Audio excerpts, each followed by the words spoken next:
How fast should level advancement be? What is a good played equals level increased rhythm? Too fast and players don't feel challenged. Too slow and players are irritated. I mean, I don't know that there's a perfect mathematical formula. We've run numbers or using those as like our current baseline, but we've really got to play and kind of see how does that actually feel and what's the general response to it.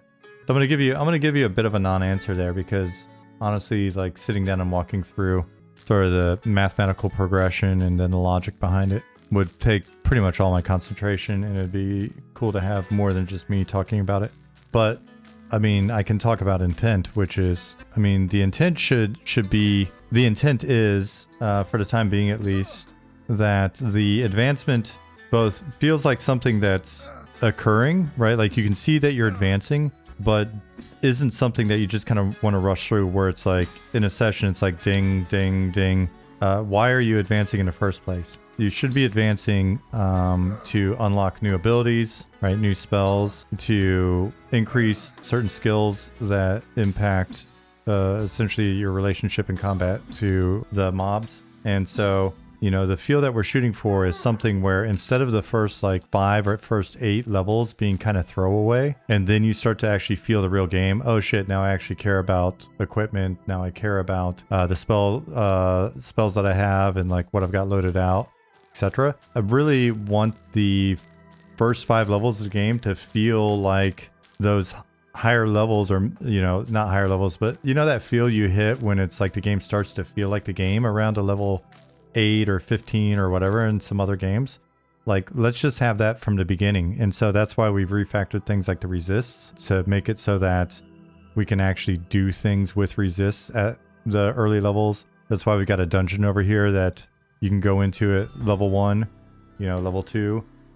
We want you to be in the levels long enough for you to actually get some meaningful use out of the spells that you get at the early levels, the equipment that you get at the early levels, the mobs that are available, and other content that's available at the early levels. Cindercroft asks, so nice, so we can swarm kite at level 1? I don't know. We'll have to look at like the actual abilities themselves. I would say that if you're familiar with swarm kiting, then it's probably not beyond the realm of reason that you're going to have certain abilities available to you that will allow you to at least start to leverage that knowledge earlier rather than much later.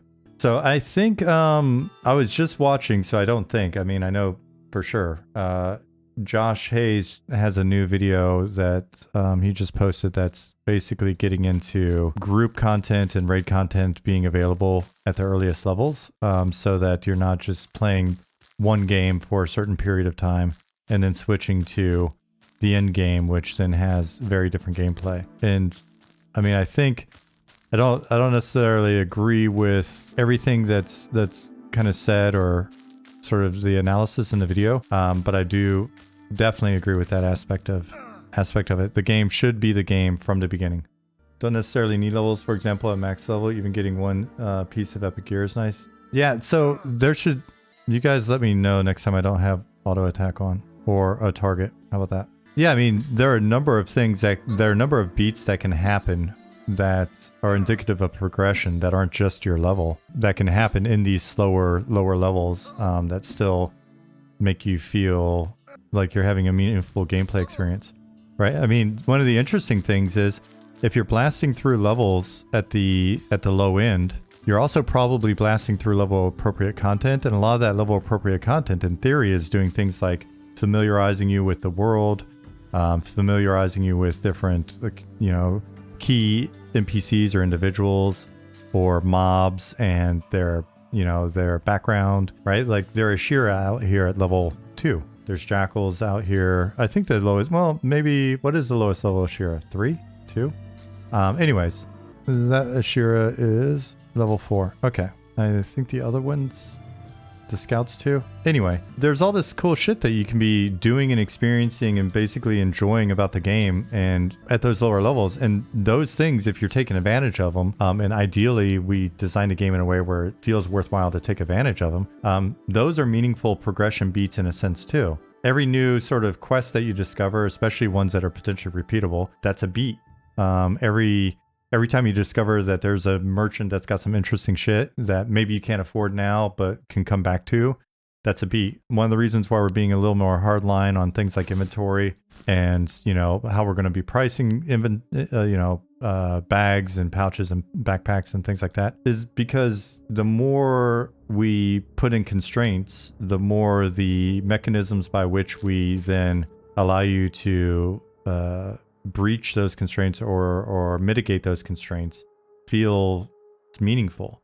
And so that moment of like, you know, and I think this is a lot of what people have been saying is, hey, I really like the dark. Do people really like the dark because they want to get ambushed and, you know, killed and then can't find their corpse and all that other shit? Well, some people probably do, but a lot of other people, I think, like it because it was a constraint that then when you get a torch or a light source or whatever, it's like, oh wow, okay, now I feel like I've progressed a bit.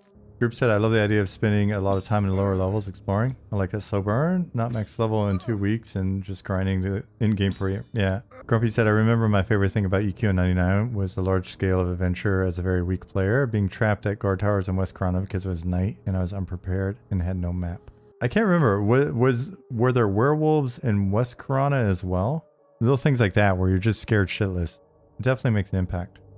Would have been cool if structures like the farm buildings or little inns and stuff were actually safe. Mobs couldn't just aggro you through the walls.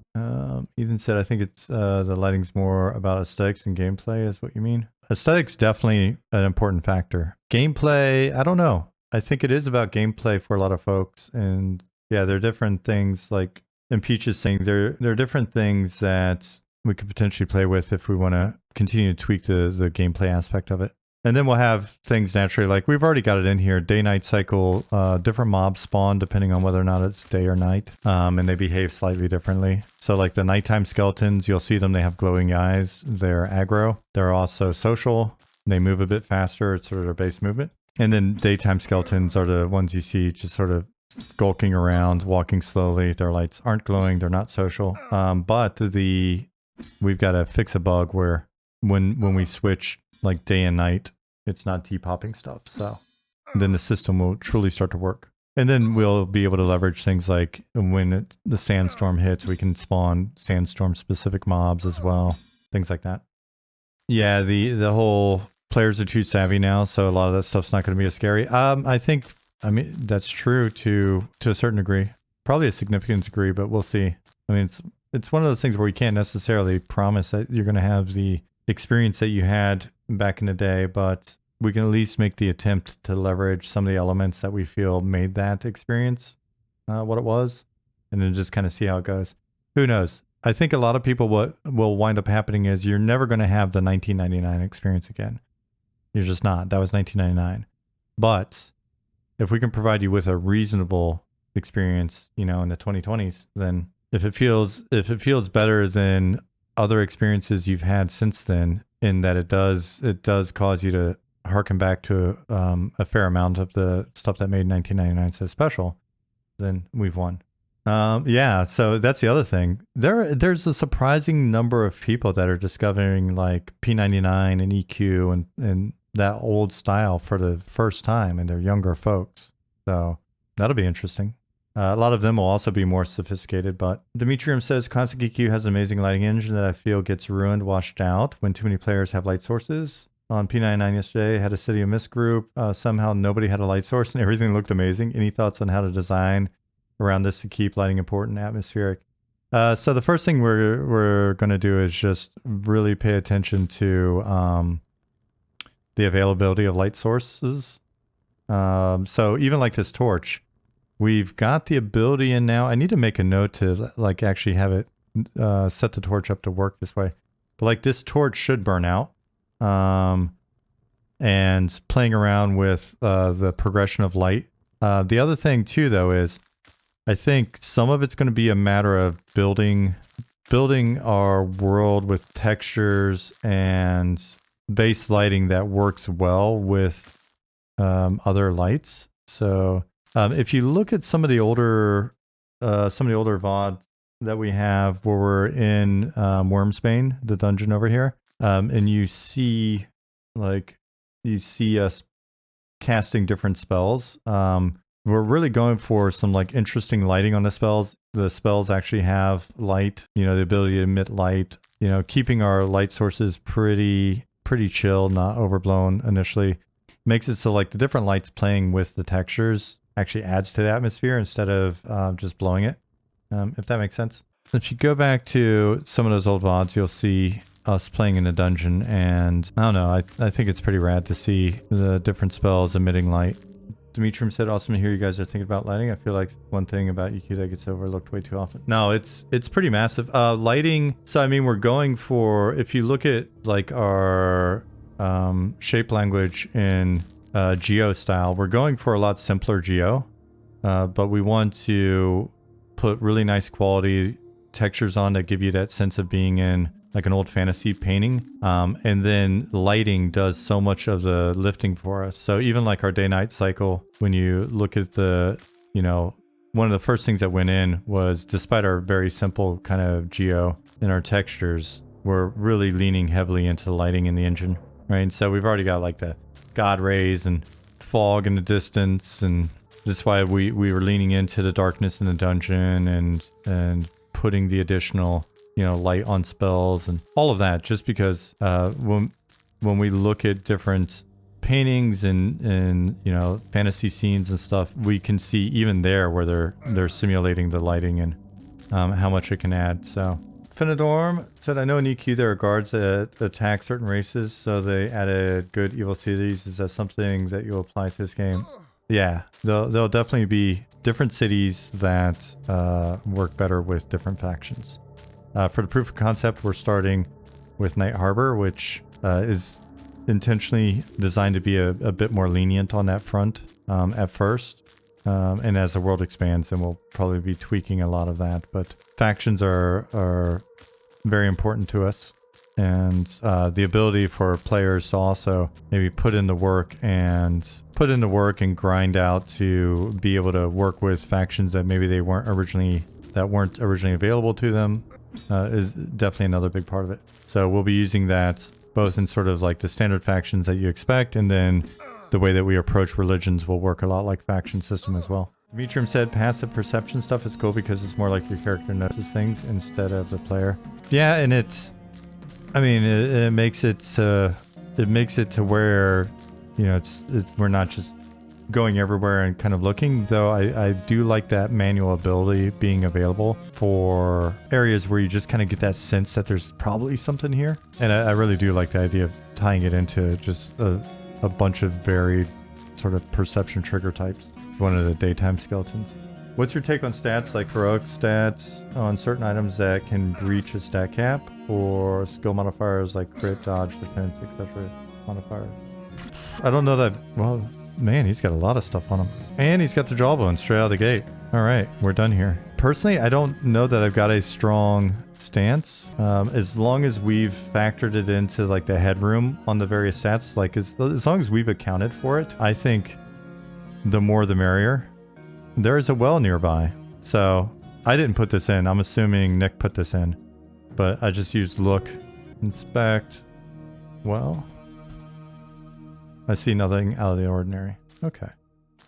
And when people are initially exploring the world, I'm hoping they have a lot of fun with these interactions. There are some examples I want to play around with, like you can buy a rope and grappling hook. And so imagine you're trying to find a way to sneak into a place, and you hit look, and then it tells you, it seems like a good place to set a grappling hook, and then you use it, and then it just takes you up there, right? So that we don't have to like overinvest in, or maybe it makes it climbable, right? So that it doesn't make it, right? It basically makes it similar to our current ladders and stuff. So we'll be playing with that stuff as well. It's cool because behind the scenes, it's relatively simple in terms of its implementation, and very flexible, so we can get pretty creative with it. And the foundational elements are already in there. We've already done it. Essentially, I like having a lot of interesting effects on items. I like the more stats and resists and other shit, the better, just because it gives you stuff to acquire and modify and feel like you're advancing your character. But we just need to make sure that all of that is accounted for in the totality of our progression headroom, right? So that we know all of the various vectors that these stats are being modified from, and we've accounted for it, and we've got enough headroom that we're not like, a year after release or 2 years after release capped out and having to either reconfigure all of the itemization because we've blown through our headroom, or we've got to redo our systems or whatever. And that kind of ties into D Loves Pudding's question, which was, what are your thoughts on levitation's use in games?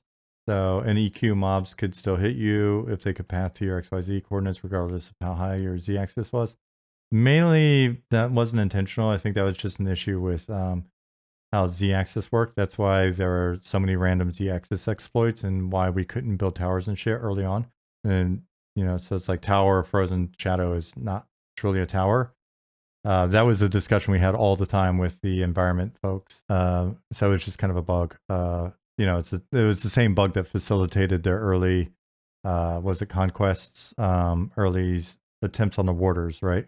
Because summoning you just summoned you, it didn't summon you on the Z-axis as well. And so that wasn't it. They were having their clerics basically just get summoned to the same spot under the bridge where they're still out of LOS. Not to bring that topic up, I don't care. I thought it was very interesting to watch. However, if your perched upward mobs could not reach your XY, they would try to path you endlessly, which I believe eventually EQ made them warp to you. We've had, I don't know if it got broken in recent, we've been doing a lot of like ollies on like the 4th pathing revision, but we've had them warp to you already. And I think warping as an initial solution is fine. But between warping and some maybe some ability use, I think will be good. Warping is definitely helpful. In DC Universe Online, because we had all the weird movement modes where you could fly and you could run up the side of buildings and a lot of other stuff, we made it so that a lot of the NPCs, almost like everything, had a downing ability. So they could hit you and you'd just fall off the wall or fall out of the air or whatever. And a lot of ranged abilities on NPCs and stuff as well. We'll just play with that one. But I think for sort of the initial exploit of certain areas or whatever, we'll start with warping to you. I thought your question was going to go in a different direction with levitation, and I think I mentioned this a couple streams ago, but levitation and like all other abilities, similar to the response to Flea's question, that my current belief, and it may change as we go, but my current belief is the more that we can stretch out the power and utility of those abilities, the better off we're going to be. And so having your initial levitation be more like a, 1 second or 2 second safe fall, and then have it give you, slightly more like parabolic arc or whatever on its decay, like give you more and more range over time, before it's just like, hey, you've got levitate and you can basically just go wherever the hell you want as long as you go up high enough, and then you can, travel to wherever for the whatever 2 minutes, 4 minutes or whatever. It seems like, I don't want to say it's broken, because once you're that badass, it's wonderful, right? Like, hey, I've conjured a floating disc and I'm able to, get over to this other place and, all this other cool shit. I think that's great eventually, but similar to the discussion we had earlier in the stream with regards to blowing through early levels too quickly, getting those abilities too quickly, I think is just a wasted opportunity for us to make it really feel special.